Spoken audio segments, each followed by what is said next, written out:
प्रभु तू मंदिर जा, पर हम स्वयं ना जा पाए तो वो श्रेष्ठ नहीं। हमें खुद को जाना पड़ेगा, हमको स्वयं को पहुंचना पड़ेगा।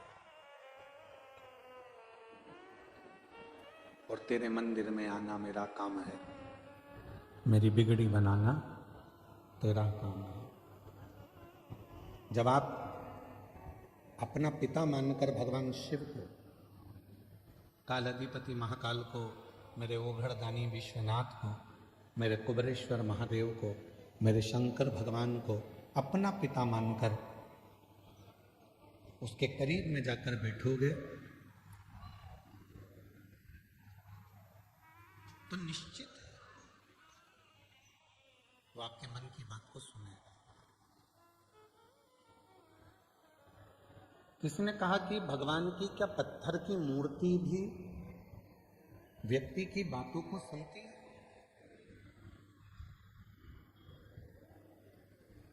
क्या पत्थर की मूर्ति हम जो कहेंगे वो सुनेगी? क्या वृक्ष हमारी बातों को सुनते हैं?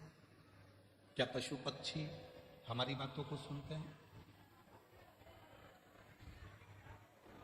क्यों नहीं? एक घर की स्त्री, घर की नारी जब तुलसी जी में जल चढ़ाती है और प्रसन्न चित्त होकर जल चढ़ाती है तो तुलसी के पत्ते भी प्रसन्नता का भाव दर्शाते हैं। पीपल के वृक्ष में भी आप अगर प्रसन्न होकर जल चढ़ाते हो तो पीपल का वृक्ष भी प्रसन्नता देता। बट वृक्ष में आप प्रसन्न होकर जल चढ़ाते हो तो बट वृक्ष भी प्रसन्नता का भाव देता। बेलपत्री का छोटा सा पौधा है, उसमें आप प्रसन्न होकर जल चढ़ाइए तो वह बेलपत्र भी प्रसन्नता का भाव देता।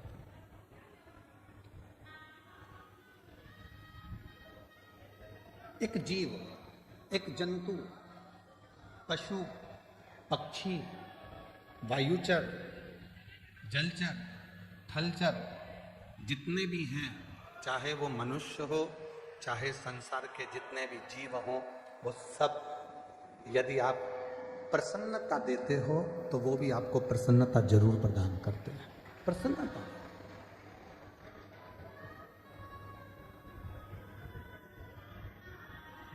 महापुराण की कथा तो पहले भी एक बार कहा था, यदि किसी की तबीयत खराब है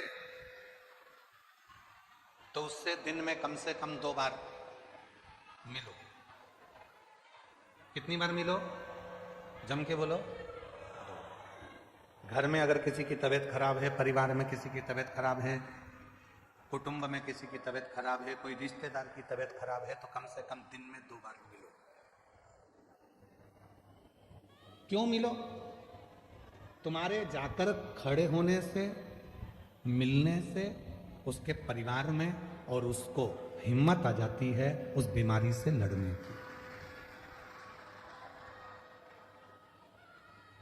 किसी की तबीयत खराब है तो दिन में, जम के बोलो, 2 बार मिलो। किसी का समय खराब है, बेकार समय चल रहा है, दुख की घड़ी चल रही है, कोई परेशानी आकर खड़ी हो गई है, तो शिव महापुराण की कथा कहती है उससे 3 बार मिलो। कितनी बार मिलना है? 3। तबीयत खराब है तो दिन में 2 बार मिलो, समय खराब चल रहा है तो दिन में 3 बार मिलो। कोई बात नहीं भैया, सब हो जाएगा, सब अच्छा समय आएगा, टेंशन मत लो। खड़े हो जाओ, उसकी दुख की घड़ी, उसकी परेशानी की घड़ी, उसकी संकट की घड़ी। महाराज, किसी की तबीयत खराब है तो दिन में 2 बार मिलो, किसी का समय खराब है तो दिन में 3 बार मिलो, और किसी की नीयत खराब है तो उसे सपने में भी मत मिलो। मान लो उसकी नीयत खराब है तो स्वप्न में भी उसको मत देखना, स्वप्न में भी उससे बात मत करो, मिलो ही नहीं। स्वास्थ्य खराब है, थोड़ा देर जाके मिलो। आप लोगों से निवेदन है, आपके घर में बुजुर्ग माँ बाप रहते हैं, बूढ़े बूढ़े व्यक्ति रहते हैं, बेटों को फुर्सत नहीं है काम धंधे से, बहुओं को फुर्सत नहीं है अपने रसोई घर से और कार्य से, पर थोड़ा सा समय निकालकर 2 बार कम से कम अपने बुजुर्ग माँ बाप से बात करा कर। माँ कैसी हो, पापा कैसे हो, भाई कैसे हो, बहन कैसी हो, दो बार।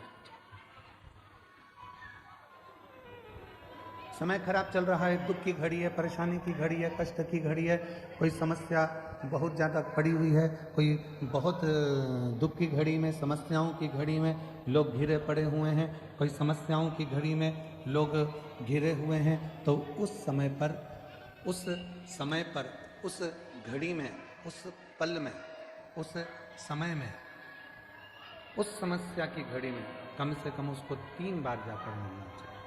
3 बार।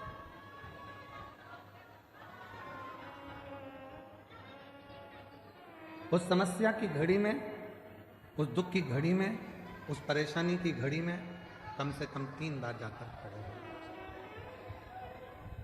कुछ मत दो, पर खड़े होकर थोड़ी सी हिम्मत दो,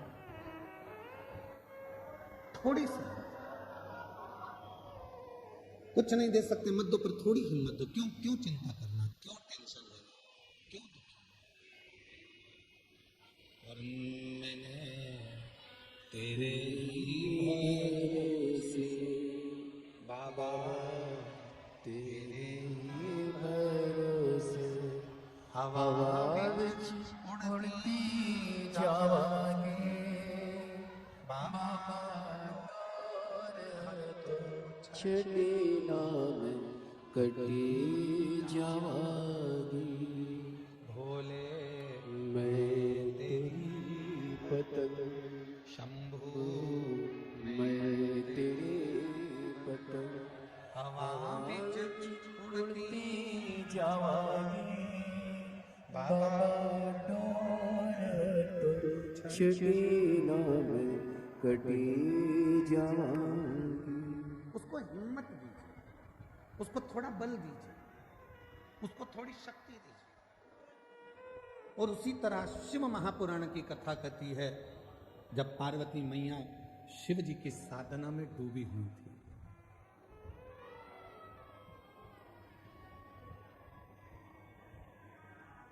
जब भगवान शंकर की साधना में पार्वती मैया डूबी हुई, तब करते करते करते करते बहुत वर्ष निकल गए, तो भी शिव प्रकट नहीं हुए, तो भी भगवान शंकर प्रकट नहीं हुए।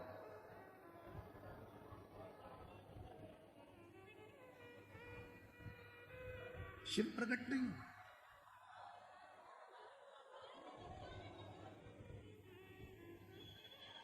मां पार्वती जी थोड़ी सी हिम्मत हार गई। कब? जब उन्होंने सूखे पत्तों का सेवन किया, नासिका के एक ही छिद्र से श्वास लेती हैं और इसी छिद्र से श्वास छोड़ देती हैं, तब थोड़ी सी हिम्मत मां जगतजननी जगदम्बा मां पार्वती जी हारी।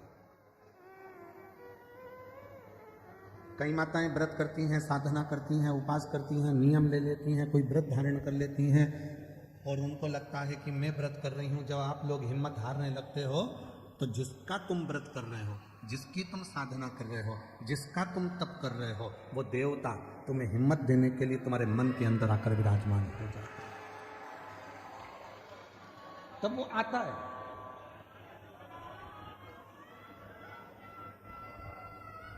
पार्वती मैया जब हिम्मत हारी, तो भगवान देवाधिदेव महादेव मां जगत जननी जगदम्बा पार्वती के सामने प्रकट।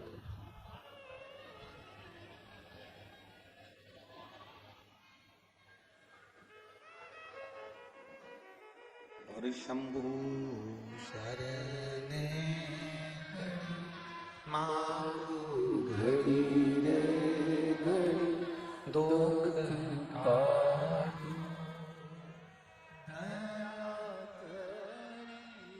दर्शन आपो, शंभु शरणे घड़ी मांगो, दुख काटो, दया कर आप शिव पार्वती जी की साक्षी में उनको बल देने के लिए प्रकट, असली स्वरूप में नहीं। असली स्वरूप में शिव नहीं है। शिव स्वरूप बदल कर, कभी शंकर भगवान ऋषि का रूप लेकर आते हैं और पार्वती को बल देते हैं, कभी शंकर भगवान मगर बनकर आते हैं, पार्वती को बल देते हैं, कभी शंकर भगवान पार्वती जी के सम्मुख में कोई स्त्री का रूप लेकर आते हैं, बल देते हैं। आप में से कई माताएं कहती हैं, कई जीजी कहती हैं, कई जीजा कहते हैं, कई बेटियां कहती हैं, कई बेटा कहते हैं, कई बुजुर्ग माँ बाप कहते हैं कि हम जब हिम्मत हारते हैं तो भगवान हमको हिम्मत देने क्यों नहीं आता।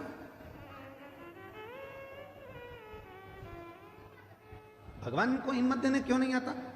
शिव महापुराण की कथा कहती है, जब आप हिम्मत हारते हो, परिवार के भले ना आए, पर तुमने जो एक लोटा जल चढ़ाया है वो शंकर तुम्हारे सामने खड़े होकर रूप बदलकर, किसी रिश्तेदार का स्वरूप धरकर, किसी परिचित का स्वरूप धरकर, कोई अपनों का रूप रखकर, कोई परिचित का रूप रखकर, कोई रिश्तेदार का रूप रखकर, मेरा देव अधिदेव महादेव आकर हिम्मत जरूर देता है और तुमको जिंदगी जीने का एक तरीका सिखाता है।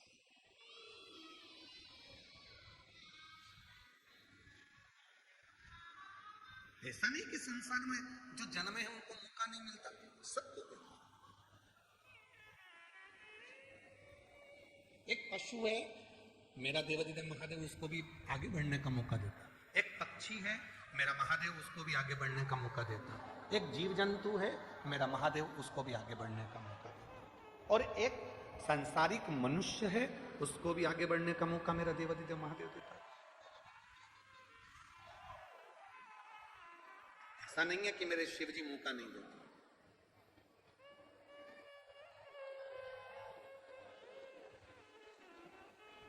नदी में, पानी में, समुद्र में, तालाब में, कुएं में, बावड़ी में अगर कोई डूबता है, कोई डूब रहा है, तो पानी भी एक मौका देता है उसको उछाल देकर बाहर निकालने का कि अभी भी मौका है, तुम उससे बाहर निकल। पानी भी मौका देता है। तो परमात्मा हर जगह मौका देने के लिए तैयार बैठा है। संसार के बेटा बेटी कहते हैं, नवयुवक बच्चे कहते हैं, हम पढ़ पढ़ के थक गए, एग्जाम दे देकर थक गए, हम कंपटीशन एग्जाम में बैठ बैठ कर थक गए, पर हमारा सिलेक्शन ही नहीं हो रहा। ऐसा नहीं है, तुम देते रहो, मेहनत करते रहो, अपनी पढ़ाई को 4 गुना बढ़ाओ, अपनी विद्वत्ता को 4 गुना बढ़ाओ, अपनी रात दिन एक कर दो, और आखिरी में शंकर भगवान पर शहद लगाकर एक बेलपत्री समर्पित कर कर फिर परीक्षा में जाकर बैठिए, बाबा आपको सफलता जरूर देंगे। आपको सफलता मिलेगी। ऐसा कोई संसार में जन्मा नहीं जिसको परमात्मा ने आगे बढ़ने के लिए मौका नहीं दिया। उड़ने का मौका तो परमात्मा देते ही हैं। और अगर आप लोगों ने देखा हो, हम तो बड़ौदा में नहीं रहते, हम गुजरात में नहीं रहते, हम तो मध्य प्रदेश में रहते हैं, पर हमने वहां देखा है। आप लोगों ने यहां पर देखा है कि नहीं देखा मालूम नहीं। बारिश में एक होती है चींटी, एक होता है चीटा। बोलो बोलो, देखा है कि नहीं देखा? समय एक ऐसा आता है कि भगवान वो चींटी को भी पर दे देता है और चीटे को भी पर देता है कि उड़ ले, तू भी उन्नति की ओर बढ़ ले, तू भी आ। अब जरा विचार करिएगा कि वो परमात्मा जब चींटी को पर दे सकता है, वो परमात्मा जब चीटे को पर दे सकता है, पर उस चीटे और चींटी में भी कोई कोई चींटी चीटे ऐसे रहते हैं, पर मिलने के बाद भी वो उड़ते ही नहीं हैं, वो आगे बढ़ते ही नहीं हैं। संसार में ऐसे लोग भी हैं कि उनको मौका मिलता है तो भी उस मौके का वो फायदा ना उठाकर वहीं के वहीं पड़े रहते हैं और आगे बढ़ नहीं। उसने चींटी को भी पर दिया, उसने चींटे को भी पर दिया कि तू बढ़ ले, आगे बढ़ ले। ये 7 दिन की शिव महापुराण की कथा हो रही है। आज कथा का 6ठा दिन है, आज कथा की शिवरात्रि है। कल कथा सुबह 8 बजे से 11 बजे तक ये बड़ौदा नगर के इस ग्राउंड में हो जाएगी। टीवी पर वही 2 बजे से 5 बजे तक आ जाएगी। 7 दिन दिए परमात्मा, मौका दिया परमात्मा ने कि मैंने तुझे पर दिए हैं, अभी भी अगर तू विपदाओं में घिरा है, दुख में घिरा है, तकलीफों में घिरा है, कष्ट में घिरा है, परेशानियों में घिरा है, तो तेरे बड़ौदा नगर में भोलानाथ डमरू लेकर आया है और तू डमरू के नाद को, डमरू के शुद्ध को श्रवण, वो मौका दे रहा। उसके बाद भी अगर हम श्रवण ही ना करें, धारण ही ना करें, तो वो जीवन होता है। इसको कहते हैं शिव महापुराण ज्ञान यज्ञ। कौन सा यज्ञ है ये? जम के बोलो जरा। शिव महापुराण ज्ञान यज्ञ। क्योंकि सारे यज्ञों में सबसे बड़ा यज्ञ होता है ज्ञान का यज्ञ।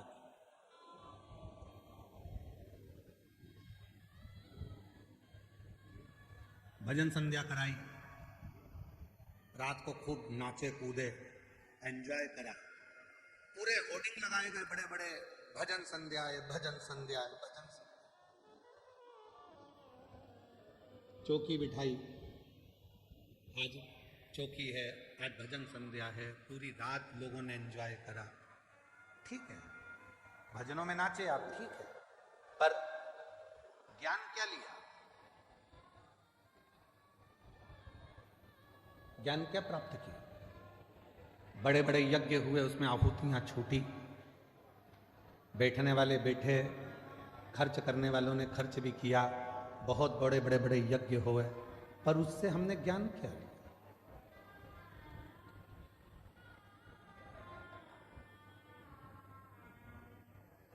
इसको शिव महापुराण ज्ञान यज्ञ कहते हैं। तो कहा गुरुजी अगर ये यज्ञ है तो यहां कुंडी कहां है? हवन की कुंडी कहां है? तो शिव महापुराण कहती है जितनी मुंडी उतनी कुंडी। ये ज्ञान यज्ञ है, इस ज्ञान यज्ञ में जितने जितने बैठे हुए हैं और जिन जिन के कानों में शिव महापुराण की कथा जा रही है, जितनी जितनी मुंडी है, जितनी जितने शीश हैं, उतनी उतनी वो कुंडी है। ये ज्ञान उसकी बुद्धि में, उसके श्रवण शक्ति में जा रहा है, वो नेत्रों से दर्शन कर रहा है, हृदय में उतार रहा है, और एक न एक दिन जो उसने ज्ञान लिया है उसकी जिंदगी में अगर उसने उतार लिया तो वो संकट से बचेगा, और एक दिन मेरा भोले बाबा उसकी झोली खुशियों से भर देगा। ये तो यज्ञ।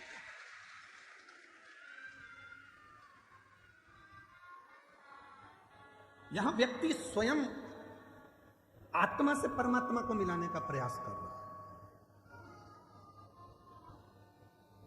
मन को परमात्मा से लगा।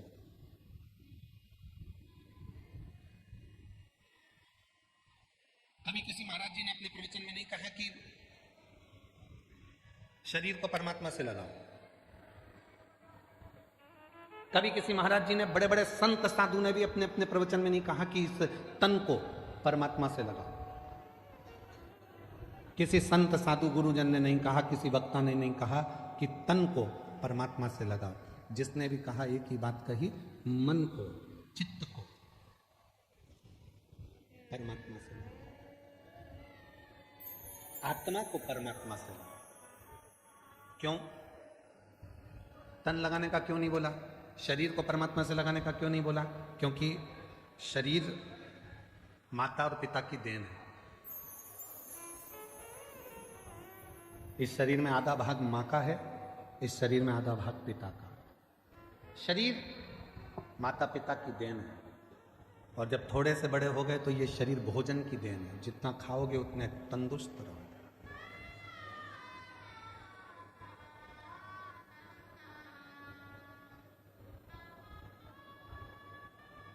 घर, जमीन, जायदाद, पैसा, धेला, शरीर, ये सब दूसरों की देन है, दूसरों। पर उस देव अधिदेव महादेव मेरे शंकर भगवान की देन क्या है? शिव जी ने आपको क्या देकर भेजा था? तो कहा शंकर भगवान ने हमको ये आत्मा, ये मन, ये चित्त देकर भेजा। इसीलिए बड़े बड़े वक्ता हो, चाहे छोटे छोटे कथा वक्ता हो, चाहे कोई संत हो, साधु हो, सन्यासी हो, तपस्वी हो, साधक हो, वो आपसे कहते हैं अपनी आत्मा को परमात्मा में लगाओ, मन को परमात्मा में लगाओ, तन को नहीं, शरीर को नहीं, मन लगाने की बात करते हैं। क्यों? क्योंकि जैसे बच्चा घूम जाता है, माँ के पास आता है तो माँ उससे गले लग जाती है, उसी तरह ये आत्मा, ये मन जब संसार में भटक जाता है और जब हम एकांत में बैठकर शिव को भजते हैं, तब वो परमात्मा इस आत्मा को संभाल लेता है और हमें उन्नति के मार्ग पर ले जाकर छोड़ देता है। हम मन नहीं लगा पाते। और हमने पहले भी कथा में कहा है कि शिव महापुराण की कथा में तुमको सूचना मिल जाए कि कुबरेश्वर धाम से बाबा कथा के लिए आए हैं, तुमको सूचना मिल जाए कि शंकर भगवान की यह पवित्र कथा, ये कुबरेश्वर धाम की यह पवित्र धरा से चलकर ये शिव महापुराण यहाँ पहुंची है, तो आपसे निवेदन है, भीड़ बढ़ाने के लिए शिव पुराण में बिल्कुल मत जाना। तुम्हारी भीड़ बढ़ाने से तकलीफ हमको भी होती, इतनी भीड़ में हम खुद ट्रैफिक में फंस जाते हैं। भीड़ बढ़ाने के लिए कथा में मत जाओ। कथा में अगर आए हो शिव महापुराण की तो भाव को बढ़ाओ। कितना भाव बढ़ा सकते हो, तुम्हारे भीतर कितनी परमात्मा की प्राप्ति कर सकते हो। मालूम पड़े तुम आ तो गए हो, मन लग नहीं रहा, बार बार उठकर जाना है, बाजू वाले को देखना है, उधर से आवाज आई तो उधर देखो, उधर से आवाज आई तो उधर देखो, है। और आधी टेंशन अपनी गाड़ी कहाँ रख कर आए हैं, तीसरा टेंशन बैग रखी थी कहाँ चले गया, चौथा टेंशन मेरी चप्पल पे कोई बैठ गया, पांचवा टेंशन वो मेरे को लेकर आए थे मेरे पति कहाँ चले गए, छठा टेंशन किससे झगड़ा करूं, किससे झगड़ा करूं। तो क्या मतलब का कथा में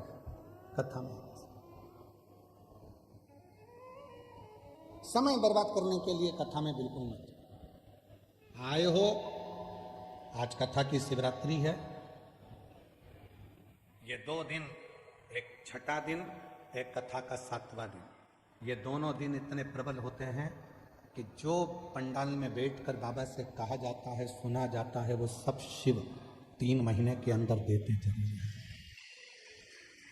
इसीलिए लाखों की संख्या में शिव भक्त यहाँ आते हैं, इसलिए लाखों की संख्या में पहुंचते। और उसमें भी हम हमारी बुद्धि को, अपने चित्त को, इधर कोई पानी देने आया, कोई टॉफी देने आया, कोई सामान देने आया, भैया दे, भैया देना जरा, भैया देना जरा, मांगना था उस भोलेनाथ से और मांगने में रहेगा दूसरे से। मालूम पड़ा करोड़ों का धन छोड़कर 2 रुपए लेकर साथ चले गए, तो क्या मतलब। छोड़ो।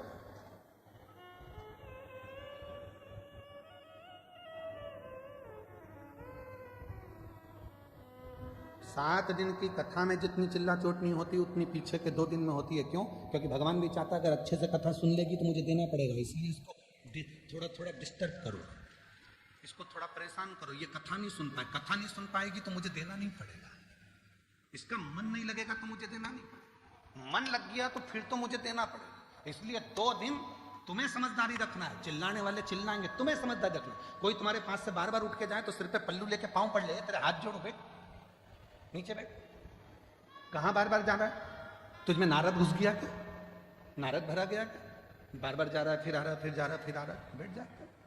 बहुत सावधानी की जरूरत।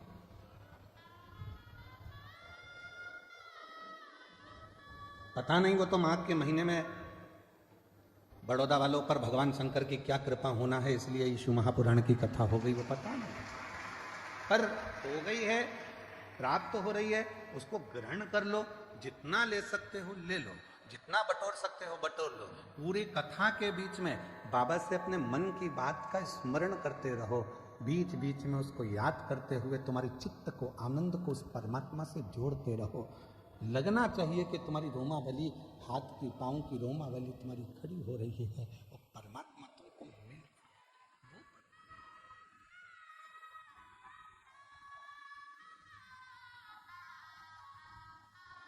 भाव की मूलता रखी, भीड़ की नहीं। पार्वती मैया तप में लगी हैं, जहां पर वो थोड़ी सी भी डाउन होती हैं, थोड़ी सी उनको लगता है कि शिव नहीं मिलेंगे क्या, शंकर नहीं मिलेंगे क्या, तब भोले बाबा किसी ना किसी का रूप रखकर आकर उनको समझा जाते। तुम भी जिंदगी में जब जब डाउन होगे, तुम्हारे जीवन में जब जब तुम परेशानी की ओर बढ़ोगे और जब जब तुम्हारे जीवन में थोड़ी तकलीफ आएगी, अगर तुमने एक लोटा जल शिव जी को चढ़ाया है तो वह मंदिर में से निकलकर महादेव तुम्हारे दरवाजे पर आकर तुमको समझाने का प्रयास। मेरा शंकर भगवान कभी अपने असली स्वरूप में नहीं आता, याद रखना। मेरा भोले बाबा कभी तुम्हारे सामने गले में सांपों की माला लेकर, डमरू लेकर, भस्म लगाकर, जटा बांधकर, रुद्राक्ष की माला पहनकर, त्रिपुंड लगाकर, ऐसे मेरे शंकर भगवान बागंबर धारण कर कर कभी नहीं आते ही नहीं है। उन्होंने पार्वती जी को तुरंत माता जगत जननी जगदम्बा पार्वती जी को वचन दिए। 2 वचन माता पार्वती जी को शंकर भगवान ने दिए थे। पहला वचन दिया था कि मेरी परिक्रमा पूरी नहीं होगी, ये पार्वती को वचन दिया। इसलिए कभी भी शंकर भगवान की परिक्रमा पूरी नहीं होती। यहां से चालू करा, जैसे ये शिवलिंग है तो यहां से चालू करके यहीं से वापिस सजाते हैं, जहां से जल बहता है उसको लांघते नहीं, क्योंकि पार्वती को वचन दिया। गणेश जी महाराज ने शंकर भगवान की परिक्रमा पूरी कर ली थी। षडानंद कार्तिक के परिक्रमा करने मोर पर गए थे और गणेश जी ने चूहे पे बैठ के शंकर की परिक्रमा कर ली थी, देवादिदेव महादेव की। तो भगवान शंकर प्रसन्न होकर वर दे दिए थे कि तुम प्रथम गिनती में गिनाओगे गणेश, सारी दुनिया तुम्हारी पूजन करेगी। तब पार्वती का दिल दुख गया था। पार्वती ने कहा मेरा एक बेटा परिक्रमा करने मोर पर बैठ कर गया, दूसरे ने बुद्धि का परिचय दे दिया, चूहे पे बैठकर तुम्हारी परिक्रमा कर ली तो तुमने उसे वर दे दिया। मेरा एक बेटा तो दुखी होगा ना, माँ तो दोनों बेटे की सोचती है ना, और तुम्हारे लिए एक प्रिय हो गया। भोलेनाथ, आज ये पार्वती अपने पति से वचन मांगती है।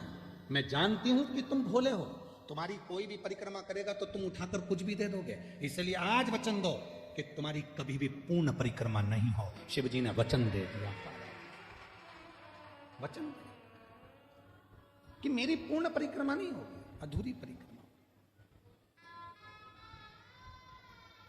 पूर्णता में नहीं। शिव को पहचानो। और दूसरा, मां जगत जननी जगदम्बा भगवान शंकर से मांग रहे। जब दुख की घड़ी, जब तकलीफ की घड़ी, कष्ट की घड़ी, तब आप मांगो।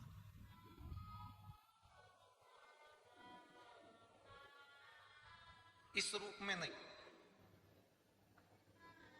क्यों? इस रूप में दिक्कत क्या है? गले में सांप पड़ा है, नीचे बाघंबर है, रुद्राक्ष की माला है, त्रिपुंड है, कंठ नीला है, भस्म चढ़ी है। इस रूप में क्यों नहीं? पार्वती जी ने कहा मैं तुम्हें बताऊंगी, समय आया। समय आया। भगवान राम जी का प्रागट्य हुआ। शंकर भगवान दर्शन करने के लिए गए तो कौशल्या मैया ने शंकर भगवान को राम जी का दर्शन नहीं किया। फिर द्वापर आया, भगवान कृष्ण का प्रागट्य हुआ। भगवान शंकर फिर दर्शन करने के लिए गए तो यशोदा मैया ने लाला का दर्शन नहीं किया। वो आप लोग एक लाइन गुनगुनाते, श्री कृष्ण के दर्शन करने चले सदा शिव गोकुल में, गली गली में शोर मचाए चले सदा शिव गोकुल में। यशोदा जी ने दर्शन कराया था भगवान को? नहीं। बाबा तुम्हारे गले में सर्प है, मेरा बच्चा डर जाएगा। बाबा तुम्हारा वेश बड़ा विचित्र है, इसको देखकर मेरा बच्चा डर जाएगा। ना राम जी का दर्शन कौशल्या जी कराती हैं, ना कृष्ण भगवान का दर्शन यशोदा जी कराती हैं। तो माता पार्वती जी ने वचन मांग लिया कि आज के बाद तुम्हारा भक्त अगर तुमको बुलाए तो इस रूप में मत जाना, कोई रूप बदलकर, उसी के परिवार का रूप रखकर, उसी के कुटुंब का रूप रखकर, उसी का अपनापन रूप रखकर तुम चले जाना। क्यों? तुम्हारा ये स्वरूप अगर कोई देखेगा तो वो आपको कलिकाल में, कलयुग में, अगर बड़ौदा की गली में तुम जिस बंगले में रहते हो और बंगले के बाहर आकर शंकर भगवान बेल बजाए और बेल बजा के और अच्छा बढ़िया जोर दरवाजा खोल, इतने में तो माता कुत्ते को छू कर बोला सही है कि गलत है? बड़ी बड़ी वीआईपी कॉलोनी में आप लोग रहते हो, बड़ी वीआईपी गाड़ी में आप लोग घूमते हो, जरा विचार करिए, चौराहे पर अगर कोई मांगने वाला आ जाए ना तो तुम्हारी गाड़ी का कांच तुरंत चढ़ा लेते हो ऊपर, वो थपथपा रही है। अब जरा विचार करिए कितनी विचारणीय बातें हैं। तुमने गाड़ी का कांच चढ़ा लिया और तुमने क्या कहा, मैं जब जब यहां से निकलती हूं ना ये रोज भिखारियों ने ऐसे ही मांगने आते हैं। तुम तो इंसान थे जो तुमने गाड़ी का कांच चढ़ा लिया और रोज रोज मंदिर में जाकर भगवान भगवान, एक आध दिन भगवान कांच चढ़ा लिया तो तुम इंसान थे, उसने चढ़ाया तो फिर। अभी छत्तीसगढ़ में एक कोई मंत्री, अब तो नहीं है वो मंत्री, पर उन्होंने बहुत बड़ी बात कह दी थी, उस पर हमारी बात पे कटाक्ष भी हुआ। उन्होंने कहा भगवान को भोग लगा, भगवान को तो राजसी ठाट मिलता है, भगवान के तो कपड़े बदले जाते हैं, भगवान को चांदी की थाली में भोजन मिलता है, भगवान तो भगवान है, खड़े रहते हैं। तो हमने उससे कहा कि एक काम करो, हम भगवान को हटा देते हैं, तुम खड़े हो जाओ।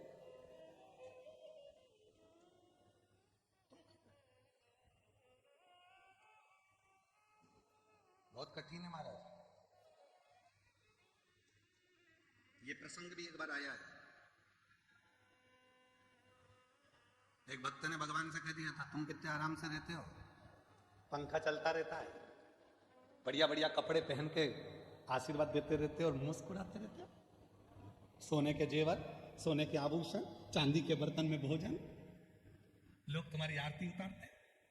एक दिन भगवान ने कहा कि तू खड़े हो जा मेरी जगह, अगर मुझ में सुख दिख रहा है तो तू खड़ा हो जा। हाँ, कौन सी बड़ी बात है, हटो। भगवान हट गए। मैं जैसा खड़ा हूं वैसे की वैसी खड़े हो ना, थोड़ा सा मुस्कुरा और थोड़ा मुस्कुरा, हल्की सी स्माइल और दे, बस ठीक है, बिल्कुल एक जैसे पांव रख, सामने देखते रहे, बस इसी खड़े रहे।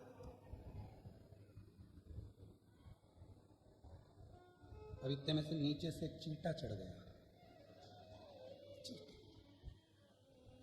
भगवान खड़े थे पास में, हिल मत जाना, ऐसे ही खड़े रहे, मुस्कुरा। अरे काय का मुस्कुराऊं, काट रहा है। भगवान बोले हम भी तो मुस्कुराते, मुस्कुरा। फिर एक आई, भगवान मेरी बहू को छोड़ा दे देना। ये पीछे से बोला इतनी बेकार है, इसको तो कुछ मत देना। भगवान बोले चुपचाप खड़े रहे।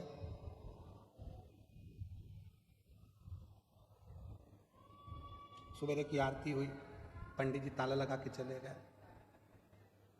ये बोला हट जाऊं, भगवान बोले काहे को, मैं हटा था, मुस्कुरा। तो क्या अब तो कोई देख ही नहीं रहा, तो मुस्कुराऊं काहे को, मुस्कुरा। शाम को पंडित जी आए, उन्होंने फिर आरती मारती करी, चांदी की थाली में भोजन ला के दिखाया। भूख लग रही है, भगवान बोले मैं खाता था, बस देखता था, देख ले, खाने को नहीं मिलेगा, मुस्कुरा। 2 दिन में चक्कर खा के नीचे गिर गया, भगवान के चरण पकड़कर बोला मैं इंसान ही रह सकता हूं, तू भगवान ही रह सकता। मेरे बस की बात नहीं है दुनिया के दुखड़े सुनना, ये मेरे बस की बात नहीं है। मैं मेरे बहुओं के दुखड़े सुन लूं, परिवार के दुखड़े सुन लूं, वही काफी है। तेरे पास तो दुनिया के इतने लोग आते हैं, दुखड़ा रोते हैं, और तू कितनी कृपा करता है, तो भी मुस्कुराता रहता है। भगवान कहते हैं मैंने दुनिया में सबको मुस्कुराहट दी है, केवल प्रसन्न रहकर दुख कटता रहता है, दुख कटता है। और शिवजी ने पार्वती जी को भी यह प्रसंग सुनाया। एक बार तुमरुका जी आए और तुमरुका जी ने आकर कहा कि ब्रह्मा जी को सृष्टि की रचना का भार आपने दिया। शंकर जी बोले सृष्टि की रचना ब्रह्मा जी कर रहे हैं, हाँ? तो सृष्टि में ज्ञान कौन देगा? सब कुछ ब्रह्मा जी अगर रच देंगे तो शंकर भगवान बोले सृष्टि में जिन जिनको मैंने जन्म दिया वो सब ज्ञान देंगे, वो सब ज्ञान देने वाले। ज्ञान तो हर एक जीव से मिल जाता है, बस लेने वाला चाहिए, केवल लेने वाला चाहिए।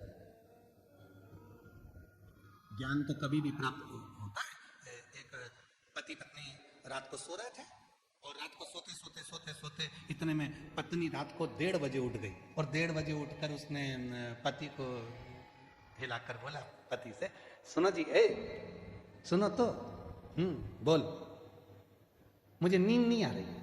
तो पति बोला मुझे आ रही है, सोन देना। नहीं, सुनो तो, बोल, मुझे इसलिए नींद नहीं आ रही, मान लो अपने को एक पप्पू हो गया तो कहां सोएगा। पति बोला कैसी मूर्खों जैसी बात करती है। पति थोड़ा सा नींद में था, इधर खसक गया, बोला इधर सो जाएगा, सो जा। पत्नी सो गई। 2:30 बजे फिर उठ गई, पति को बोला उठो। पति बोला अब क्या हुआ, मान लो अपने को एक पप्पी हो गई छोटी सी, तो वो कहां सोएगी। पति और खसका, इधर सो जाएगी, मेरे को सो जान दे, सुबह ड्यूटी पे जाना है तो सो जा। पति और खसका, 3:30 बजे फिर जग गई, उठो। पति ने पूछा अब क्या हुआ, अपने को एक और पप्पू हो गया तो वो कहां सोएगा। पति बेचारा और खसका। अब पलंग तो पलंग है, कोई शासन की रोड थोड़ी ना ये खसकतेगा। खसकते से पलंग से धड़ से नीचे गिर गया। नींद में तो था ही, कमर का कुस्का चले गया, कमर टेढ़ी हो गई। पति बोला अब तो सो जा। पत्नी सो गई, पर पति को नींद नहीं आई, उठ गया। एक बैग तैयार करा। पत्नी सवेरे से उठते से बोलती है गुड मॉर्निंग। ये तो बताओ, रात को इतनी अच्छी बात कर रहे थे, अभी सुबह सुबह कहां जाने की तैयारी कर रहे हो। पति ने कहा रात को मात्र पुत्र की कामना करी और कमर की हड्डी टूट गई। अगर वो पुत्र पैदा हो गया तो ना जाने कौन कौन सी हड्डी तोड़ेगा। इससे अच्छा है मैं तो जाऊं और गिरनार के पर्वत पर बैठकर भगवान शिव की आराधना करूं, दत्त की आराधना करूं। ज्ञान कभी भी पैदा हो सकता है, ज्ञान कहीं पर भी प्रकट हो सकता है, बस उसको लेने वाला चाहिए। और भगवान शिव कह रहे हैं तुमरुका जी से, प्रकृति में ऐसा कोई नहीं है जो हमको ज्ञान नहीं देता। चिड़िया हमको चहकना सिखाती है, मोर हमको नाचना सिखाता है, कोयल हमको गुनगुनाना सिखाती है, गाना सिखाती है, नदियां हमको सिखाती हैं कि हमेशा निरंतर चलते रहो, बढ़ते रहो, पीछे मुड़कर मत देखो। पर्वत सिखाते हैं कि तुम्हारी उन्नति तुम्हारे हाथ में है, मेरे जैसे विशाल बन जाओगे, बढ़ते रहो। समुद्र तालाब सिखाते हैं कि जितना मैं गहरा हूं उतनी जिंदगी में तुम गहराई को धारण करो। पृथ्वी सिखाती है कि धैर्य रखो। संसार में जितने जीव जंतु हैं, संसार में जितने भी जीव हैं, वो सब हमको सिखाते हैं। जो निर्जीव हैं वो भी सिखाते हैं, वो हमको सिखा रहे हैं, पर हम सीखने को तैयार नहीं।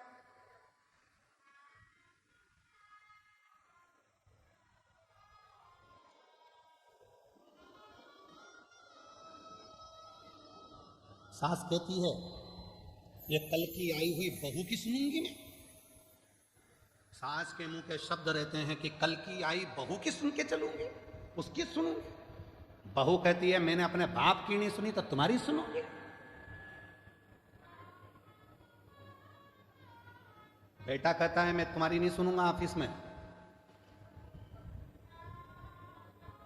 बाप कहता है मैं बेटे की नहीं सुनूंगा, मैंने पाल पोस के बड़ा करा है, दुकान मेरी है, व्यापार मेरा है, मैं नहीं सुनूंगा। बेटा कहता है मैं बाप की नहीं सुनूंगा। दोस्त दोस्त से कहता है भाई मैं तेरी सुनने वाला नहीं हूं। समाज के लोग एक दूसरे से कहते हैं समाज में हमारा भी वजूद है, हम नहीं सुनेंगे तेरी। कोई किसी की सुनने को तैयार नहीं है तो क्या सियोर वाला महाराज सुनेगा? कोई किसी की नहीं सुन रहा, सब अकड़ में मैं नहीं सुनूंगा, मैं नहीं सुनूंगा, मैं नहीं सुनूंगा, मैं नहीं सुनूंगा। कौन सुनेगा? किराया दे दिया करो, सियोर वाला महाराजा जाएगा, बड़ौदा में सुन के चले जाएगा, उसमें क्या दिक्कत? एक सुनने वाला भी रख लो जो तुम्हारी सुने। अकड़ को त्याग दो। शंकर भगवान ने पार्वती को अपना बनाने से पहले कामदेव को जलाकर भस्म कर दिया। क्योंकि जहां काम होता है वह अहम भी आता है। जहां काम होगा वहां हम आएगा। किसी किसी के मन में विद्या का अहंकार हो जाता है। लंकापति रावण को देखो ना, उसने भी कह दिया था मैं विभीषण की सुनूंगा, विभीषण की, ये मुझे सुनाएगा। फिर एक दिन कह दिया ना ना तुम चुप रहो, मैं तुम्हारी भी नहीं सुनूंगा। मंदोदरी से कह दिया तू मेरी पत्नी है, मैं तेरी सुनूंगा। और किसी की नहीं सुनी तो आखिरी में पूरा लंका जल के भस्म हो गई, परिवार नष्ट हो गया, बर्बाद हो गया लंकापति रावण। इसलिए शिव महापुराण की कथा कहती है शंकर जी के परिवार में ऐसा नहीं है कि कोई किसी की नहीं सुनता। शिव के परिवार में शंकर भगवान की सब सुनते हैं, इसलिए शिव परिवार श्रेष्ठ माना, इसलिए शिव परिवार श्रेष्ठ माना गया। गणेश जी भी शंकर जी की सुन रहे हैं, पार्वती जी भी शंकर जी की सुन रही है, कार्तिकेय भी शंकर जी की सुन रहे हैं, सर्प भी सुन रहा है, मोर भी सुन रहा है, चूहा भी सुन रहा है, नंदी भी सुन रहा है, शेर भी सुन रहा है। और अगर शेर नहीं सुनता शंकर भगवान की तो शंकर भगवान का क्या बागंबर होता?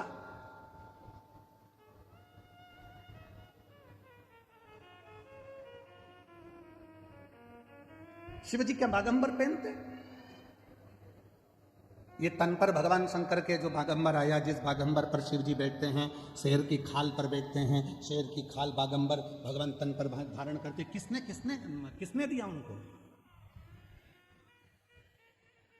एक दिन पार्वती जी बोल दी भगवान शंकर से चौसर खेलना है। शिव जी ने कहा खेलो, आओ चौसर खेलो। अब पत्नी है, धर्म पत्नी है, बैठ के बातचीत चले, दोनों के विचारों का आदान प्रदान हो।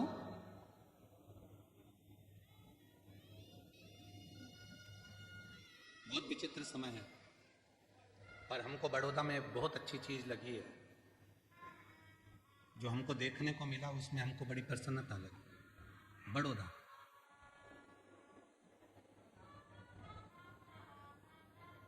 बड़ौदा में एक एक नारी, एक एक जीजी, एक एक बहन, एक एक स्त्री खाली नहीं बैठी है। कुछ ना कुछ काम भले वो घर से कर रही है, चाहे बाजार से कर रही है, पर वो पति के साथ कदम से कदम मिलाकर आगे बढ़ रही है। ये भारत की मां।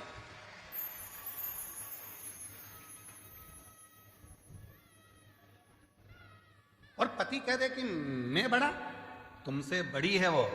क्यों? रोटी बनाती है और रोटी कमाने जाती है, बनाती भी है और कमाने जाती भी है। बहुत अच्छा लगा। कई माताएं घर में ही फाफड़ा बना रही है, पैकेट पैक करके बेच रही हैं, कोई कुछ बना रहा है, कुछ बनाकर बेच रहा है। अभी एक भैया जी आए थे, उनकी धर्म पत्नी वो गाय के गोबर के श्रृंगार कुछ गाय आदि बनाती हैं, गणेश जी बनाती हैं, वो बेच। सबका अपना अपना करो। और कहीं कहीं की ऐसी भी है जो बेवकूफ बनाती है, ऐसा भी है। काम कुछ नहीं है और पूछो तो जैसे ही काम कुछ नहीं और मायके से फोन आ जाए, बेटा क्या कर रही थी? मम्मी इतना काम इतना काम इतना काम इतना काम, पूछो मती। तो तूने करा क्या बेटा? आज बर्तन वाली नहीं आई क्या? मम्मी आई थी, मांझ के चली गई। तो भोजन बनाने वाली नहीं आई क्या? मम्मी आई थी, बना के चली गई। फिर पोछे वाली नहीं आई क्या? नहीं मम्मी आई थी, पोछा लगा कर चली गई। फिर काम क्या था बेटा? बच्चे स्कूल गए क्या? हाँ। उनका टिफिन किसने बनाया? मम्मी, वो हमारी सासू जी ने बना कर दे दिया था। फिर बेटा काम क्या था? जो तो थक गई मम्मी, आज इंस्टाग्राम पर रील अच्छी नहीं आई, आज इंस्टाग्राम पर रील अच्छी देख देख के मैं मोबाइल को थक गई, पर एक भी नहीं आई, थक गई। बस इतना सा काम किया बेटा, तो भी माँ कह रही है इतना क्यों लोड लेती है, फेसबुक क्यों नहीं देख लेती है? माँ कह रही हे भगवान, देख तेरे संसार की हालत क्या हो गई भगवान।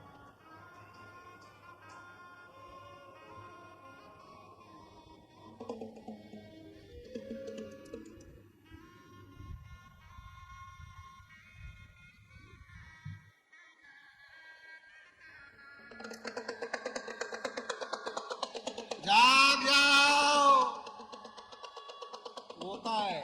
जाग। ये मौका बार बार नहीं आने वाला, अभी भी मौका है, जाग जाओ। थक गए। मैं बड़ौदा की मेरी जीजियों को बहुत बहुत प्रणाम कर कर कहता हूं, मेरी जीजियों, आज तुम्हारा भाई इस कथा के पंडाल से बहुत खुश होकर जा रहा है कि मेरी जीजियां रोटी बनाती भी हैं और रोटी कमाती भी। मेरी जीजियां रोटी बनाती भी और रोटी कमाती भी हैं, कदम से कदम मिलाकर साथ चलती। आज मेरी बड़ौदा की जीजियों को देखकर खुश हूं। आज लग रहा है कि मेरे जीजाओं का साला हूं। आज दमदारी है, प्रसन्नता है, आज अच्छा लग रहा है। अब तो तुम्हारी सास भी बुराई करेगी तो छाती तान के कह दूंगा मेरी बहन से मत बोल दियो। दमदारी है। उसने रोटी बनाती भी है और रोटी कमाती भी है। इसीलिए मेरा निवेदन है कि कोई भी स्त्री को, कोई नारी को तुमसे क्या चाहती है, क्या चाहती है? केवल 2 शब्द, सम्मान। जितना तुम अपने बेटे से कहती हो ना, बेटा बहुत भूखा होगा, प्यासा होगा, ऐसा बहू जब नौकरी कर कर आए ना, उससे भी कह दिया करो, बेटा आज तू थकी हुई दिख रही है, कोई टेंशन है क्या बेटा? उसको उसकी माँ की याद नहीं आएगी, सास ही माँ बन जाएगी तो उसकी जिंदगी खुश है। तुझे तकलीफ है क्या बेटा? मीठे दो बोल, मीठे और कुछ नहीं। और मेरा बहुओं से भी निवेदन है, तुम्हारी सास को भी तुमसे ना धन, ना दौलत, ना संपदा, केवल उसको शुरू से उसको सम्मान मिला है, इसलिए 2 शब्द सम्मान के दिया करो। तुम बुजुर्ग माँ बाप की याद करती हैं, सम्मान, आदर।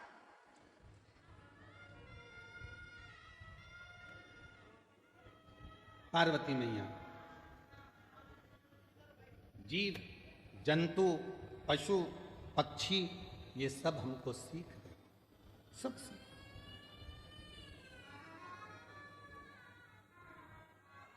ऐसा कोई नहीं है जो हमें सीख ना दे, बस लेने वाला चाहिए कि हमको उससे कितना ग्रहण करना, हमने कितना प्राप्त करना, हम कितना लेना चाहिए। और जितना जितना आप उस आनंद के साथ उस जीव से सीखेंगे, सीखना चाहिए, ग्रहण करना चाहिए, रख। बाबा को अपने मन का भाव कहेंगे, दिल से प्रार्थना करेंगे, आपकी आवाज़ व्यासपीठ तक, व्यासपीठ और आपकी आवाज़ देवाधिदेव महादेव तक पहुँचे। दिल से बाबा को अपने मन का भाव कहें और प्रार्थना करिए, साथ में बोलिए, विनय करिए, निवेदन करिए।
श्मशान निवासी हमारा ओ भोला सब दुख काटो मार। ओ भोला सब दुख काटो मार।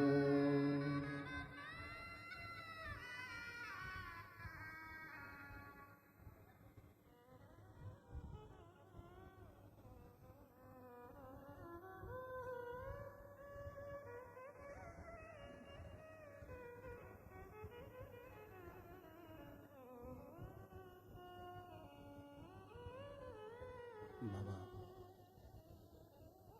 देवादिदेव महादेव, भगवान शिव, ओगरदानी, त्रिकालदर्शी, कैलाशी, विनाशी, भगवान शंकर की पवित्र कथा कह रहे हैं।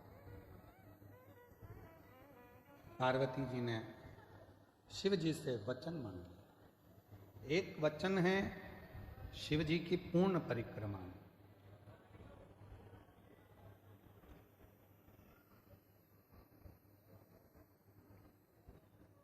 दूसरा वचन है कि अपने स्वरूप को त्याग कर जाओ, और जो जीव है, जंतु हैं, पशु हैं, पक्षी हैं, वो सब शिव के हैं। पार्वती जी ने कहा मेरे साथ में बैठकर चौसर खेलो। भगवान शिव चौसर खेलो। चौसर में पार्वती जी ने सारे वस्त्र शंकर भगवान के जो बागंबर था वो ले लिए। शिव जी के जो भी वस्त्र थे वो वस्त्र सब। शिव जी नग्न वेशधारी थे। कर्पूर गौरम करुणावतारम संसार सारम भुजगेन्द्रम सदा वसन्तं हृदयारविन्दे भवं नमामि सहितं। शिव नग्न वेशधारी है। नग्न एक वन में से निकल रहे थे। ऋषियों की धर्म पत्नियां शंकर भगवान के बैठे हुए स्वरूप का दर्शन कर रहे थे। इतने सुंदर देवादिदेव महादेव, इतने सुंदर कि ऋषियों की धर्म पत्नियां उनको देखकर स्तुप्त हो गईं, रुक गईं, हिली तक नहीं।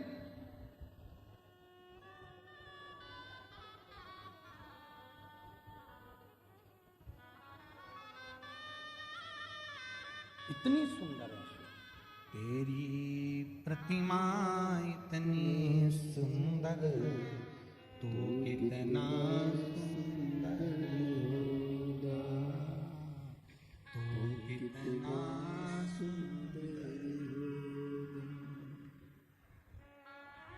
नाम है तेरा तारनहारा, कब तेरा दर्शन होगा। तेरी प्रतिमा कितनी सुंदर, तू कितना सुंदर होगा, तू कितना सुंदर होगा। एक बात बोले हमारी जीजियों और हमारे जीजाओं, बेटियों बेटाओं, मेरे बुजुर्ग माँ बाप, सही में तो शिवजी अगर तुम्हारे सामने आ जाए ना तो तुम पहचान तो नहीं पाओ। उसको पहचानना कठिन, बहुत कठिन। किस रूप में आता है, कब आता है, कैसे आता है, किस रूप में आएगा, कब आएगा, कैसे आएगा, कोई नहीं पहचान। एक पत्र आया है, बहुत अच्छा है, देखिए।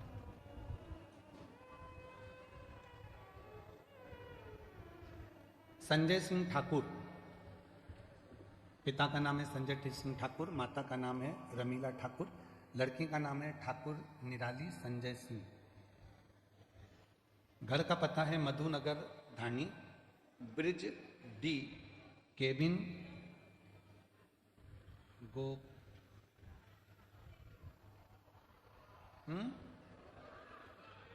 बड़ोड़ा ही है। हाँ ठीक है, कहीं बैठी हो तो हाथ हिला सकती हूँ। शादी के 25 साल हो गए थे पर संतान नहीं थी। जब 25 साल शादी के हो गए और संतान नहीं हुई जिस मकान में हम किराए के में रहते थे वो मकान छोड़ा, दूसरे मकान में गए। तो जिस मकान में हम रह रहे थे उसी मकान की मालकिन आपकी कथा सुनती थी। उसने हमको देखा कि दोनों की अवस्था तो बहुत हो गई पर बच्चे नहीं दिखे, तो पहले उसने कहा कि आपके बच्चे कहीं विदेश में पढ़ते हैं? हमने कहा नहीं, हमारे तो 25 साल हो गए शादी को, बच्चे है ही नहीं। बच्चे नहीं? तुम वो सीहोर वाला महाराज कथा कहता है सुनते हो? नहीं। एक काम करो, पावागढ़ के कंजरी में वो सीहोर वाला महाराज आया है हाल में कथा करने के लिए, तुम वहां चले जाओ। गुरुजी, पहली बार किसी ने हमको आपसे मिलाने के लिए बोला। मैंने अपने पति से कहा कि चलो वो कथा सुनने चलते हैं। पति ने कहा ऐसे तो ढेर महाराज आते हैं, क्यों वो मकान मालिक के कहने में पड़ी है, रहने दे। फिर भी ना जाने क्या हुआ और मेरे पति ने हाँ भरी और हम दोनों पावागढ़ की कंजरी में कथा सुनने के लिए पहुंच गए। पंडाल में बैठकर कथा सुनी, वहां की मिट्टी को गर्व से लगाया और सीहोर पहुंचकर रुद्राक्ष ले लिया। वहीं से हम सीहोर चले गए, रुद्राक्ष लिया, कंकर शंकर पूजन करी और वहां से आ गए। मेरा पति बोला कि 25 साल से कितने डॉक्टरों को दिखा लिया और तू भी वो सीहोर वाले बाबा के चक्कर में पड़ी है, चल। पति का मन सीहोर में भी नहीं लगा क्योंकि उसने इतने डॉक्टर दिखा चुका था 25 साल में। आ गए वहां से एक कंकर, मैंने पति को भी नहीं बोला और चुपचाप से बैग में रख लिया। उसको लाके कटोरी में रखकर उस पर जल चढ़ाती, पूजन करती, रुद्राक्ष का पानी पीती, पति को भी पिलाती। मुझे मालूम था पति नहीं पिएगा तो मटके में, हंडे में उस पानी को डाल देती। और बाबा की ऐसी कृपा हुई गुरुदेव, बाबा की कृपा से 27/12/2024 को शिव जी की कृपा से 25 साल के बाद संतान की प्राप्ति हुई। 25 साल के बाद मुझे औलाद की प्राप्ति हो गई। कहीं बैठे हो तो हाथ हिला सकते हैं और अगर बैठे हो तो आ सकते हैं। एक पत्र बड़ा सुंदर है। गुरुजी, मेरा नाम रवि राठौड़ है, पत्नी का नाम सोनल राठौड़ है। कहीं बैठे हो राठौड़ जी, आ सकते हैं। मेरा फ़ोन नंबर ये है। बड़ौदा की रहने वाली, मेरी शादी को कई साल हो गए। हमने 1-2 साल 3 साल तक तो इलाज करवाया, फिर आखिरी में हार गए तो झोलियाँ भरवाई, गोदी भरवाई, पर उसका भी कोई रिजल्ट नहीं आया। तब हमने फिर दिखाना भी बंद कर दिया। एक डॉक्टर की सूचना मिली, वहां पहुंचे तो उन्होंने IVF का बोला, वो भी करवा के देख लिया तो भी औलाद नहीं। 2022 में किसी के कहने पर पहली बार कुबरेश्वर धाम गए, वहां रुद्राक्ष लिया, तांबे के लोटे में उसको गला देते, सफेद आंकड़े के जड़ वाला उपाय किया, पशुपति नाथ का व्रत किया और एक बार नहीं, कम से कम पशुपति व्रत मैंने 4-5 बार कर लिया। 2 बार मैं कुबरेश्वर धाम जाकर बाबा की कंकर लेकर आ गई और बाबा की ऐसी कृपा हो गई गुरुदेव कि बाबा ने मेरे गर्भ से एक नहीं 2 पुत्रों ने जन्म लिया और बाबा की कृपा से मेरे घर में 2 पुत्र जन्मे, जिनके फोटो में लगा रही हूं। और अगर बच्चे आए हों तो उनको लेकर आ भी सकती हैं। शिव उदारता, शंकर की करुणा, शंकर की दया कहते किस? मेरी जीजियां जितनी बैठी हैं ईमानदारी से बोलना, 25 साल बाद शादी के क्या औलाद हो सकती है? क्या संतान प्राप्त हो सकती है? पर जब वो कृपा करता है तो फिर किसी की नहीं चलती, उस महादेव की और उस महाकाल की ही चलती, उसी की चलती। जो जैसी भावना लाया वो वैसा ही फल पाया, नहीं खाली उसे लौटाया, वो मन हर्षाया, और कर दिया माला माल काशी वाली, लुटा दिया भंडार काशी वाले ने। जब वो कृपा करता है तो उसके आगे फिर किसी की नहीं चलती, किसी की। बोल बम का नारा है, सारी समस्या का हल। श्री शिवाय नमस्ते, वो कृपा कर सुख दे। शिव जी का स्वरूप देखा ऋषि पत्नियों ने, बड़े सुंदर थे, स्तुब्ध रह गई, खड़ी की खड़ी रह गई। पति ढूंढते ढूंढते आए और उन्होंने जो अपनी पत्नियों को लेकर गए, गुस्सा आ गया पतियों को। ऋषियों ने पहचाना नहीं भोलेनाथ कि ये शंकर भगवान, और ऋषियों ने एक विचार करा, ना जाने कौन पुरुष आया है और हमारी घर की स्त्रियां उसको देखकर उसकी ओर आसक्त हो गई। आया तो है पर वो जीवित ना बचे, उसके लिए कृत्य किया। जिस मार्ग से वो निकल कर जाएगा उस मार्ग में एक खड्डा खोद दिया जाए,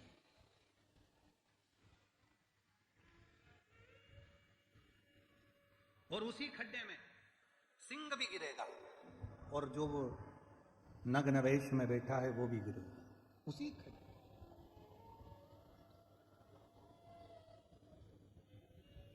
भोले बाबा जा रहे थे, उनकी तो लीला थी, खड्डे में गिर गए। एक सिंह को अग्नि की मशाल के द्वारा ऋषियों लेकर आए और उस खड्डे में गिरा दिया। बाघ सिंह भी उस खड्डे में है और मेरा शिव भी उस खड्डे में है।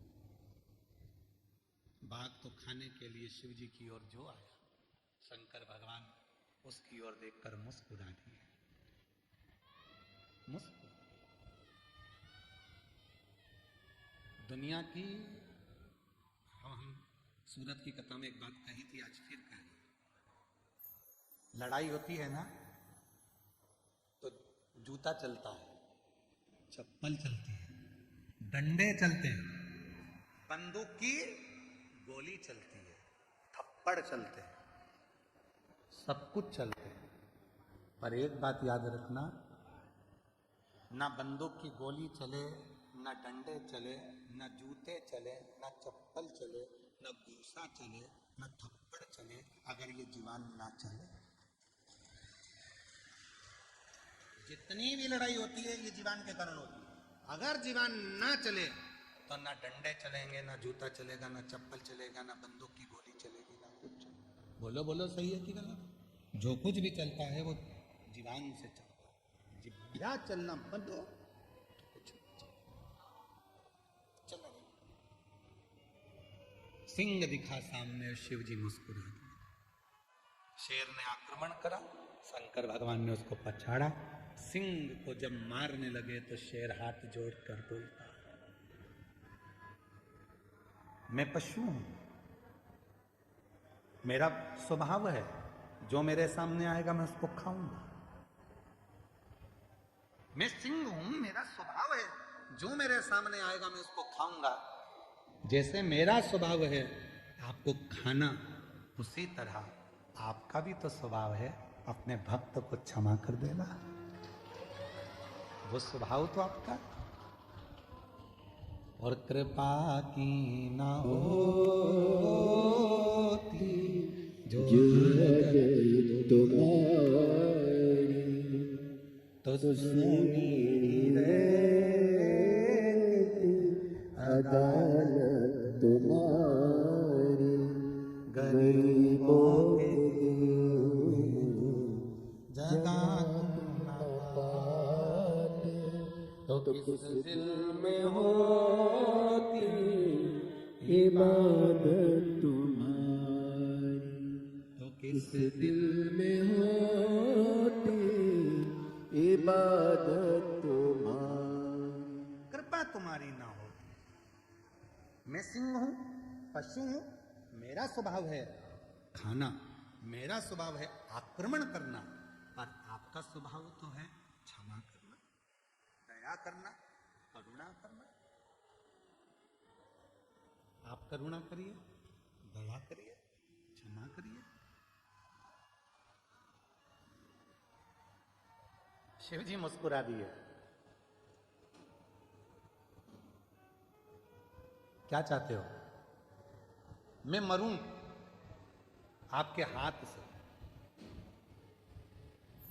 मैं आपका स्पर्श हो जाए तो मैं आपके साथ जिंदगी भर रहूं। मैं नहीं रह सकता तो मेरी खाल आपके तन पर डले। शिव जी ने उसी बाघ की खाल को तन पर पहन लिया। शिव का नाम बागेश्वर महादेव।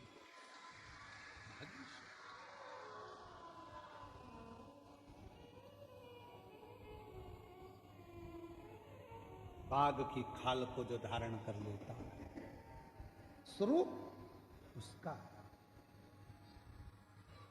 दुनिया को लगता है कि शिव जी से मांगेंगे शंकर भगवान सुनेंगे ना सुनेंगे, देंगे ना देंगे, पर शिव पुराण की कथा कहती है। एक बच्चे ने पत्र लिखा है, अच्छा देखिए।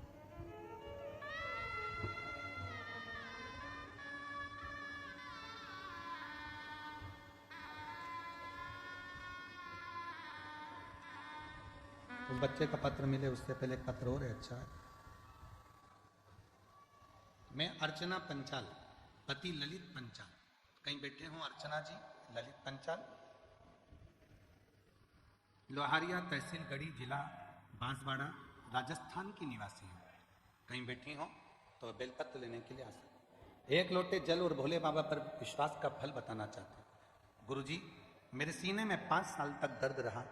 मैंने बहुत हॉस्पिटल दिखाया परंतु जांचें कराई पर बीमारी का पता नहीं चला, और डॉक्टर जो दवाई देते खाती तो तकलीफ बढ़ती थी।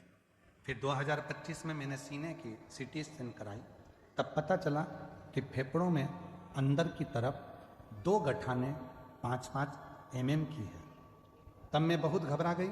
गुरुजी, मेरे छोटे छोटे बच्चों का क्या होगा अगर मुझे कुछ हो गया, यही सोचकर मैं रोती थी। एक दिन मेरी माँ ने मुझे बोला, सीहोर वाला बाबा को कथा सुन।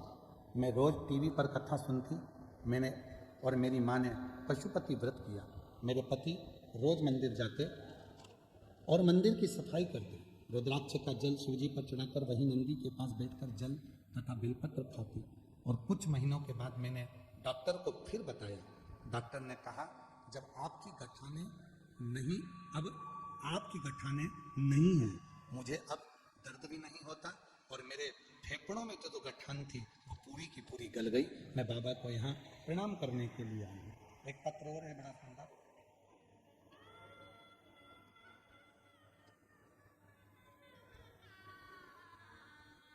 भगवती बहन, भगवती बहन पढ़ो जरा। चरेश कुमार भावसा, रत्न दिए सोसाइटी, आगे आप पढ़ लो थोड़ा सा, ठीक है। जिला अरावली, ठीक है, और गांव का नाम कुछ लिखा है वो हमको पढ़ने में नहीं आया। तुम लोग पढ़ के बोलो जरा। हाँ, थोड़ा सा, ठीक है। जिला अरावली, अगर कहीं बैठी हो तो आ सकती है। मेरे बच्चे के 25 साल का मेरा लड़का, 26 साल का मेरा लड़का है, जिसको सोराइसिस की बीमारी बहुत सालों से है। उसके शरीर में, उसका जो पूरा शरीर है, खुजा खुजा कर उसके शरीर में सोराइसिस इतनी ज़्यादा थी कि पूरा शरीर उसका सड़ जाता था, खालें निकलती रहती थी और पूरा शरीर बेकार हो जाता था। ऐसा कोई डॉक्टर नहीं रहा जिसका इलाज नहीं करवाया। डॉक्टर ने कहा ये सोराइसिस की बीमारी मरते दम तक रहती है, छूटेगी नहीं। फिर मेरी एक पड़ोसन ने कहा, वो सीहोर वाला बाबा कथा में कहता है 1 लोटा जल सारी समस्या का हल। मैंने अपने बेटे से कहा कि तो चिंता मत कर, चल एक बार सीहोर चलते हैं। सीहोर लेकर आई, वहां का रुद्राक्ष लिया, कंकर शंकर की पूजन करी और जल कुंदकेश्वर महादेव के नाम से बेटे को पिलाने लगी। बाबा, मैं नहीं जानती रुद्राक्ष सीहोर के रुद्राक्ष में है क्या, पर आज मेरा बेटे के पूरे पांव, पूरा शरीर सोराइसिस की बीमारी से सही हो गया। मैं बाबा को प्रणाम करने के लिए यहाँ आई हूँ। ये शिव की उदारता, ये शंकर की कृपा और शिव की करुणा। एक पत्र और बड़ा सुंदर है, वही बच्चे का जो मैं ढूंढ रहा था, वो पत्र अभी मिला। मेरा नाम समाधान भाई दास पाटिल है। मैं शिवनगर हाउसिंग बोर्ड पांडेसरा सूरत का निवासी हूँ। कहीं बैठे हो तो हाथ हिला सकते हैं। गुरुदेव, शिवजी पर चढ़ाया बेलपत्र का क्या बखान करूं। मेरा भांजा दर्शक भारत पाटिल, उम्र 11 साल है। दीपावली के 5 दिन पहले उसके गर्दन में गठान दिखी और गठान की आकृति बढ़ती चली जा रही थी। बहुत सारा इलाज करवाया, पर कोई आखिरी तक निर्णय नहीं निकला। सूरत के सिविल हॉस्पिटल में लेके गए तो डॉक्टर ने कुछ और ही बता दिया। गुरुदेव, मेरी बहन घबरा गई। मैंने दीदी को एक ही बात बोली, बाबा है संभाल लेगा। दीदी बोली मैं रोज मंदिर जाऊंगी। तभी बाबा के मंदिर जाकर जल चढ़ाना प्रारंभ करा। शिवजी ने जो परीक्षा ली है, बाबा उसको अच्छा करेगा। डॉक्टर ने तो कह दिया था ये गठान अच्छी नहीं है, और इस गठान की मैं डॉक्टर कहता है कि जांची होंगी। घबरा गई। एक हॉस्पिटल में फिर दिखाया, उसने भी यही बोला। एक बेलपत्र रोज खिलाने लगे और शिवजी को जल चढ़ाकर पिलाने लगे। दूसरी बार फिर हॉस्पिटल लेकर गए और गठान दिखना बंद हो चुकी थी। डॉक्टर ने कह दिया अब इसके गले में गठान नहीं है, ऑपरेशन की भी जरूरत नहीं है और इसकी बीमारी ठीक हो गई है। मैं बाबा को यहाँ नमन करने के लिए आया। शिव शिव है, ओघड़दानी ओघड़दानी, शंभु शंभु है। उसने बाघ की खाल को भी अपने तन पर धारण कर कर रखा, अगर उसने केवल विनय करी, निवेदन, केवल विनय।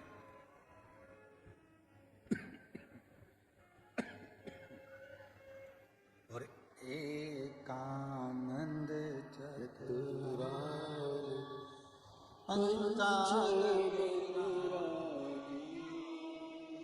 बोले पंचान निराजे हंसासन गरुड़ासन हंसासन गरुड़ासन वृषवाहन साजे। ओम जय शिवकारा।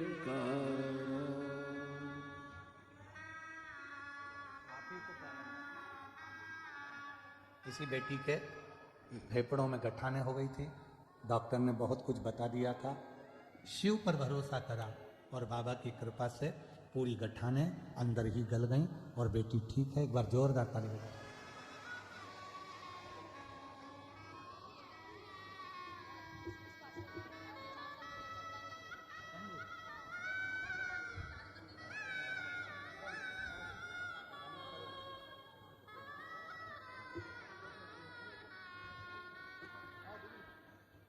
ऐसे दयालुनाथ से रिश्ता बनाइए, ऐसे दयालुनाथ से रिश्ता बनाइए। मिलता रहेगा आपको जो कुछ भी चाहिए, मिलता रहेगा आपको जो कुछ भी चाहिए। ऐसा करिश्मा होगा जो हुआ कभी नहीं, ऐसा करिश्मा होगा जो हुआ कभी नहीं। तेरी दया बनी रहे जब तक है जिंदगी, तेरी दया बनी रहे जब तक है जिंदगी। मांगा है भोलेनाथ से वरदान एक ही, मांगा है भोलेनाथ से वरदान।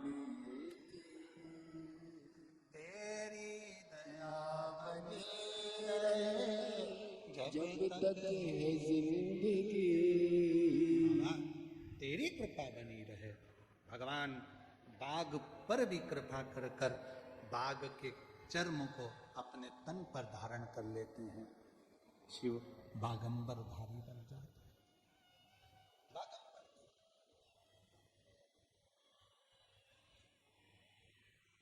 कई माताएं कहती गुरु जी बेलपत्र नहीं हो तो नहीं, ये तो कोई बात नहीं। कई माता कहती हैं अगर बेलपत्र मिली ही नहीं चढ़ाने के लिए तो मत होने दो।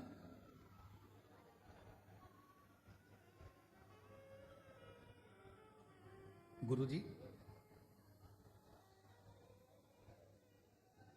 जल भी नहीं हो तो मत होने दो,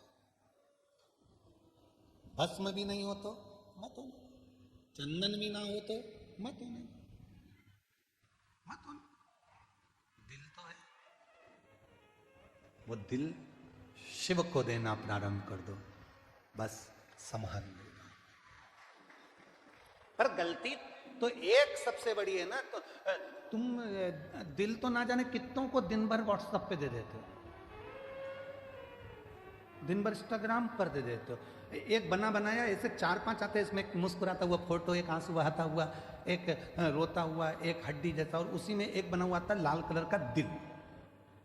आजकल दिल नहीं हुआ, वो तो खिलौना हो गया। बस कोई ने भी कोई बात भेजी और तुमने उसमें दिल का टप जमा कर भेज दिया, उसको लगा मुझको दिल भेज रहा है, दिल। शंकर भगवान बोले जो दिल तुझे मुझे देना था वो तूने व्हाट्सएप पे ना जाने कितनों को दे दिया, इंस्टाग्राम पर ना जाने कितनों को दे दिया, फेसबुक पर ना जाने कितनों को दे दिया।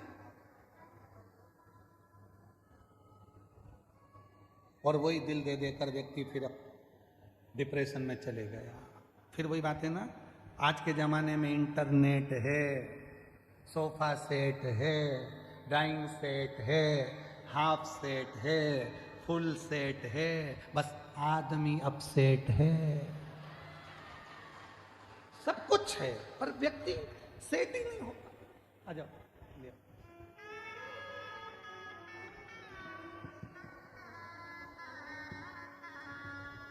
जो दिल से मांगोगे वो दिल से दे देगा, शंभो। जो दिल से मांगोगे वो दिल से दे देगा, मेरा भोला भंडारी। कई वर्षों के बाद बाबा कुंवर भंडारी के यहाँ जाई, 2 बार बाबा की कथा पंडाल में बैठी, पशुपति व्रत करे, सफेद आंकड़े की जड़ का प्रयोग करा, और बाबा की कृपा से ये 2 डमरू आए। शंभू शंभू मेरा भोला भंडारी है, खाली झोली भर देगा। मेरा भोला भंडारी है, खाली झोली भर देगा। जो दिल से मांगोगे। पहले आंसू कुछ अच्छे से जब खुश होकर तो बाबा ने दे दिया, रोते नहीं, अच्छे खुश खुश जा। जो दिल से मांगोगे वो दिल से दे देगा, मेरा भोला भंडारी है, मेरा भोला भंडारी है, खाली झोली भर देगा। मेरा भोला भंडारी है, खाली झोली भर देगा। जोरदार ताली बजाएं। बाबा की कृपा से कई सालों के बाद खुशियां दी है, और देता है तो छप्पर।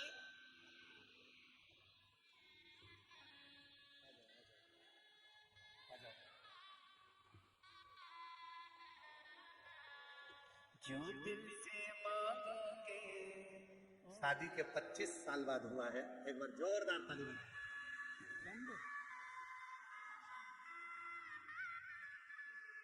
मेरा भोला भंडारी हर हर खाली झोली भर देगा। मेरा भोला भंडारी खाली झोली भर देगा।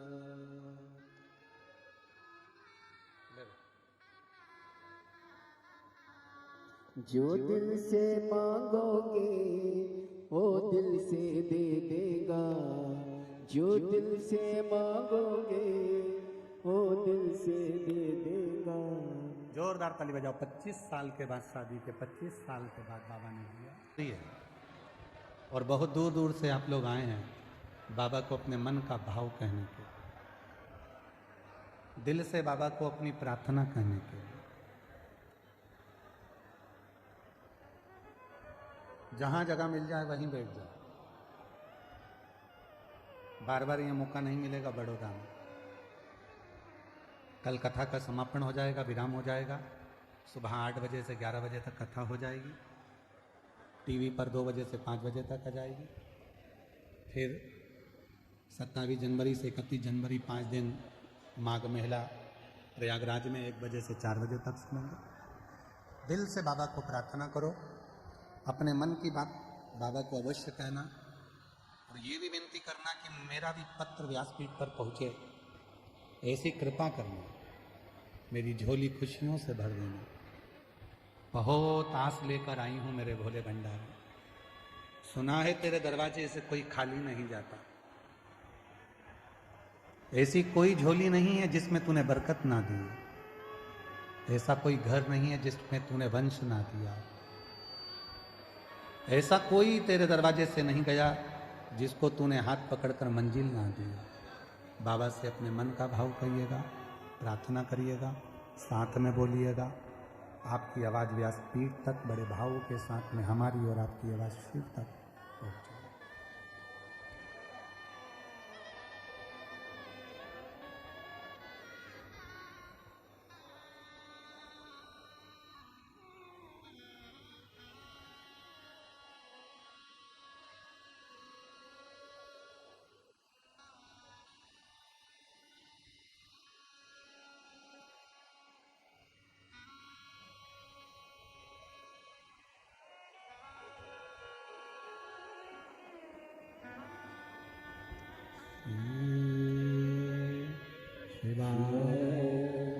नमस्तु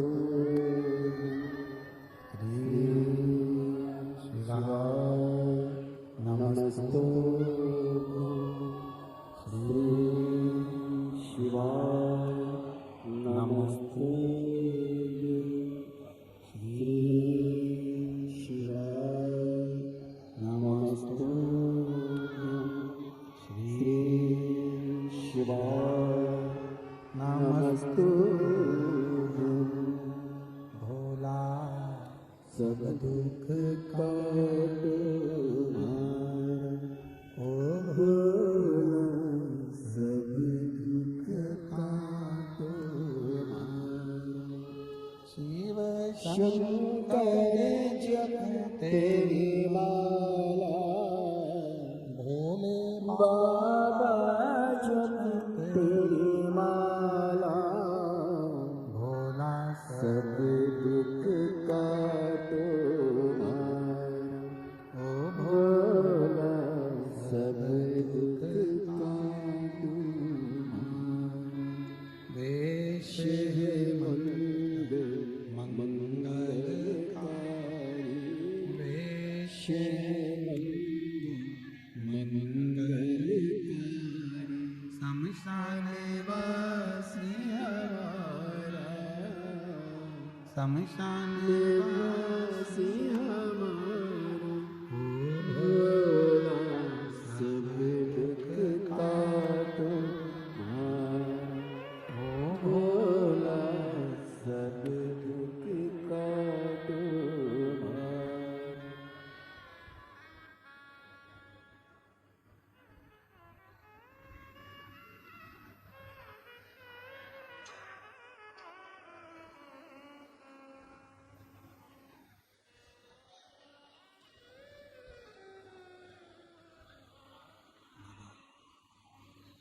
देवरिधि महादेव, भगवान शिव, भोगड़दानी, त्रिकालदर्शी, कैलाशी, अविनाशी, भगवान शंकर की पवित्र कथा कह रही। एक विदल और एक उत्पल, दो असुर ऐसे थे जिनका संहार माँ जगतजननी जगदम्बा जी ने कुंदुक का प्रहार कर कर किया, और वो कुंदुक शिव जी के चरणों में जाकर गिरा तो शंकर जी का नाम कुंदकेश्वर। मेरा निवेदन है मेरी जीजियों से, जीजाओं से, बेटियों से, बेटाओं से, मेरे बुजुर्ग माता पिता से, मान लो आप कोई दवाई लेते हैं, डॉक्टर साहब के पास जाते हैं, और हम फिर निवेदन करेंगे यदि शरीर में रोग है, कष्ट है, बीमारी है, तो अपने नज़दीक के हॉस्पिटल में डॉक्टर के पास, फैमिली डॉक्टर के पास जरूर जाओ। क्यों? क्योंकि डॉक्टर शिव का एक रूप है। शिव महापुराण में डॉक्टर को शंकर माना गया, क्योंकि शिव के पास भी विश्वास लेकर जाते हैं और डॉक्टर के पास भी विश्वास लेकर जाते हैं। शरीर में रोग आया है, बीमारी आई है, डॉक्टर के पास जाओ, वो जांच का बोले जांच कराओ, दवाई का बोले दवाई खाओ। यदि दवाई शरीर में नहीं लग रही है तो कुंडकेश्वर महादेव का नाम लेकर उस दवाई को खाना प्रारंभ करो। धीरे धीरे मेरा भोलेनाथ आपके स्वास्थ्य को आराम देना प्रारंभ। कुंडकेश्वर में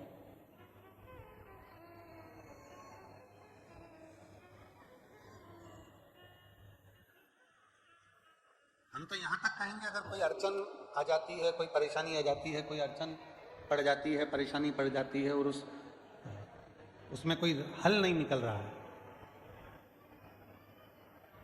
उस अड़चन में कोई हल नहीं निकल रहा है, परेशानी का कोई हल नहीं निकल रहा है, तो भी एक दुर्वा कुंडकेश्वर महादेव जी के नाम से शिव को चढ़ाकर फिर जाओ, उसमें हल मिलना प्रारंभ। कुंडकेश्वर महादेव हमारे मंजिल तक हमको पहुंचाते हैं। आगे वर्णन आया भगवान श्री गणेश जी महाराज के मंगल विवाह का, रिद्धि सिद्धि के साथ में भगवान श्री गणेश जी महाराज का विवाह हो रहा है। जोरदार ताली बजाकर उनका स्वागत करिए। रिद्धि सिद्धि भगवान श्री गणेश जी महाराज के गले में जयमाला पिना रही हैं और गणेश जी महाराज रिद्धि सिद्धि के गले में माला पिना रहे हैं। रिद्धि सिद्धि ने वही माला निकालकर वापिस श्री गणेश जी महाराज को पहनाई। एक बार जोरदार ताली बजाकर स्वागत। ठीक है।